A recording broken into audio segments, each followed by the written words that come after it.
Hey, what's going on, guys, and welcome to some Pokemon Go tips, tricks, and secrets that you may not have known. So before we get into this, I just want to say a couple things. Number one, I hope you guys are having a fantastic day, and number two, hopefully you guys can give this video a thumbs up before we jump into it. And also, if you guys watch the whole entire video, and hopefully you do, and I missed some things, then let me know in the comment section below some things that I've missed, or some tips that I didn't list, or anything like that. Let me know in the comment section below. And also, I can't guarantee you guys that you don't know any of these Pokemon Go tips, tricks, or secrets, but hopefully after watching this video, you can learn a couple of them as I did when making this video. So let's jump into them. In all seriousness, our first thing is to go into the shop, and in the top right hand corner of the screen, it's actually a daily free item button. So in order to actually have this, you have to get a Pokemon assigned to a Pokemon gym. So what you guys need to do is you guys need to assign one of your Pokemon to a gym, and then you'll be eligible for daily free items. And that is pretty sweet.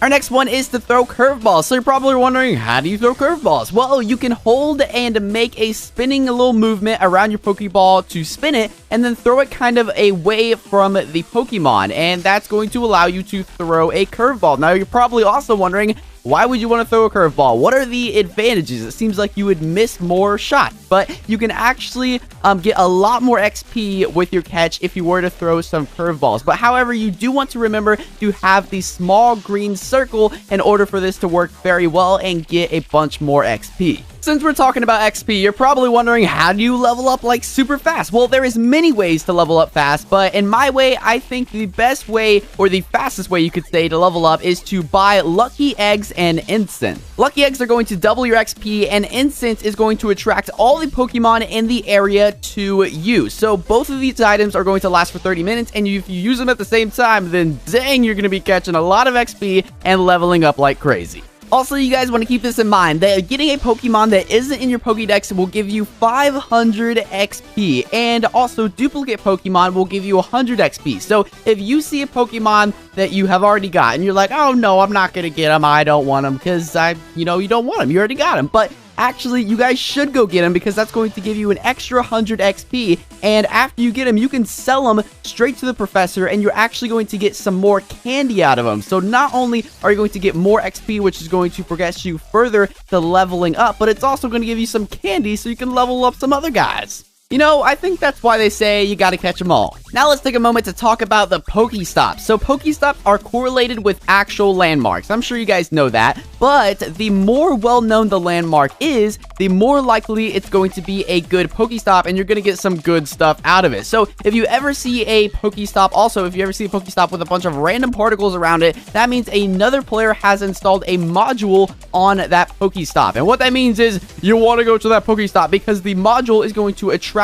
all the Pokemon in the area to that Pokestop, and it's also going to give you some better stuff from the Pokestop itself. When you guys first start up the game, there's going to be 3 main Pokemon around you, and you have to choose one. Well, actually, you don't have to choose one. If you walk away from them, they're going to keep teleporting to you. They're going to keep coming to you. They're going to be, come on, choose me. But if you keep going a little bit farther and just keep, pushing them away from you, eventually a Pikachu is going to pop up, and you can catch Pikachu for your very first Pokemon. Now let's talk about the footprints and the nearby Pokemon. Some of you guys may know about this, some of you guys may not know about this, so I'm just going to explain all of it. Well, this thing is going to explain or show all the nearby Pokemon in your area. If it's not on here, or if the Pokemon isn't on here, then it's not in your area. You're gonna have to move to another area. And if it's grayed out, that means there's a Pokemon in this area that you do not have. And you're probably also wondering, what do the little prints mean below the Pokemon? So 3 prints means that it's pretty dang far away, so you might want to start moving in one direction. 2 prints means it's kind of close.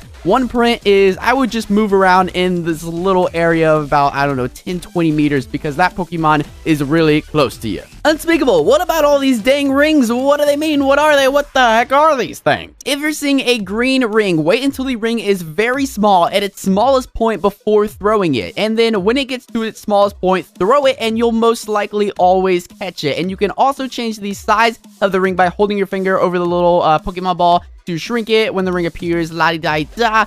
But you can also see red and orange rings, which means that you have to calm the Pokemon down first, or the fact that it's a really strong Pokemon. So therefore, those Pokemon are going to be a little harder to catch. I'm not saying it can't be done, because I've easily caught some ones that were red rings and orange rings, but it just means they're going to be a little harder to catch. But also, you can get Great and Master Pokeballs to give you a higher chance of catching higher ranked monsters. Gym leaders, let's talk about them. So after you guys reach a level 5 and select a team, head over to a color gym. And the color gym means it's owned by 3 members of each team. So a member of each of the teams, you know, yellow, blue, and red. And when you get to the gym, you'll be able to battle their Pokemon one-on-one. And the person with the highest combat power will be the default leaders, which you will face last. And after you're done fighting all of them, there's a possibility that the gym still may be colored, so you have to repeat the process until the gym is gray. And then, whenever the gym is gray, place down your flag on that gym, your colored flag, your team flag, and after that, you are now the leader of that gym.